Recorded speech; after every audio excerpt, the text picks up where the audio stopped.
नमस्कार, आप सभी का स्वागत है मरुधर बुलेटिन में। मैं हूं आपके साथ दीपिका जांगड़। 22 दिसंबर को जयपुर में क्षत्रिय युवक संघ की हीरक जयंती के अवसर पर संघ प्रमुख लक्ष्मण सिंह बेंडक्याबास और संरक्षक भगवान सिंह रोल साहिबसर ने करीब 7 लाख राजपूतों को एकत्रित कर समाज की ताकत दिखा दी है।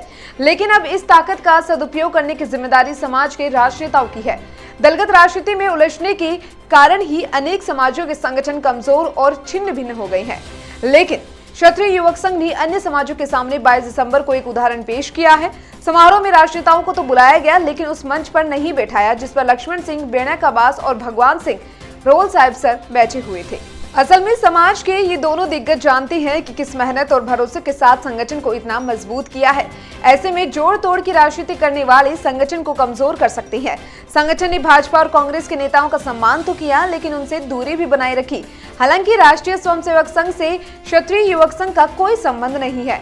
दोनों का मुख्य उद्देश्य चरित्र निर्माण करना है। क्षत्रिय युवक संघ सिर्फ राजपूत समाज तक सीमित है, जबकि राष्ट्रीय स्वयंसेवक संघ में संपूर्ण समाज शामिल है। लेकिन 22 दिसंबर को क्षत्रिय युवक संघ के हीरक जयंती समारोह में अनुशासन भी राष्ट्रीय स्वयंसेवक संघ की तरह देखने को मिला। समारोह दोपहर 12 बजे शुरू होना था, लेकिन 11 बजे ही भवानी निकेतन मैदान पूरा भर गया था। 555 बीघा के मैदान में जब पैर रखने की जगह नहीं बची तो आयोजकों ने 1 बजे मुख्य द्वार बंद कर दिया। इससे लाखों लोग भवानी निकेतन के बाहर ही रह गए, लेकिन किसी भी राजपूत ने मुख्य द्वार से प्रवेश को बंद करने का विरोध नहीं किया। हजारों लोग अपनी अपनी बसों या अन्य वाहनों में ही बैठे रहे। जयपुर की किसी भी कोने से अव्यवस्था के समाचार नहीं मिले। राजपूतों ने संपूर्ण जयपुर को ही समारोह स्थल मान लिया। एक अनुमान के मुताबिक 22 दिसंबर को ही राजपूत समाज के 3 लाख लोग जयपुर में उपस्थित थे। एक समाज के इतने लोगों की उपस्थिति में गजब का अनुशासन देखा गया है। समारोह में राष्ट्रीय स्वयंसेवक संघ से जुड़े राजपूत पदाधिकारी भी उपस्थित थे। इतनी भीड़ और इतने अनुशासन के लिए लक्ष्मण सिंह बेंडक्याबास और भगवान सिंह रोल साहिबसर की जितनी भी प्रशंसा की जाए उतनी कम है। अन्य समाजों को इस समारोह से प्रेरणा लेनी चाहिए। भले ही इस समारोह का कोई मकसद ना हो, लेकिन राजपूतों की ऐसी अनुशासित उपस्थिति बहुत मायने रखती है। संघ के शिविरों में वाकई संस्कारवान युवाओं को तैयार किया जा रहा है।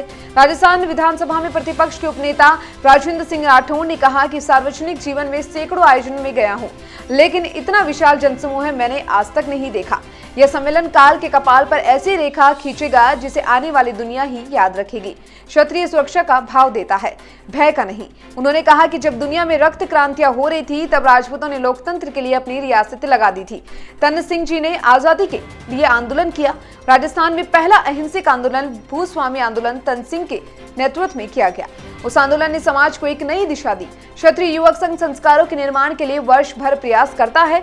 शिविर और शाखाओं के माध्यम से व्यक्तित्व निर्माण, चरित्र निर्माण और राष्ट्र निर्माण की बात करने वाले क्षत्रिय युवक संघ जैसा कोई संगठन और कहीं नजर नहीं आता। EWS यानी आर्थिक आधार पर आरक्षण का यदि कोई जनक है तो वह क्षत्रिय युवक संघ है। राठौड़ ने कहा कि जब वे एक साजिश के तहत जेल में थे और तभी क्षत्रिय युवक संघ व प्रताप फाउंडेशन उनके साथ खड़ा था। उन्हीं की कृपा से उन्होंने कहा वो आगे बढ़े हैं। हमारे पूर्वजों ने उन्हें जो विरासत दी है उसे आगे बढ़ाना ही इनका कर्तव्य है। तो वहीं केंद्रीय जल शक्ति मंत्री गजेंद्र सिंह शेखावत ने कहा कि शरण के प्रवाह के विपरीत समय में समाज में चरित्र निर्माण और संस्कारों के निर्माण के लिए काम कर रहे क्षत्रिय युवक संघ की स्तुति की जानी चाहिए।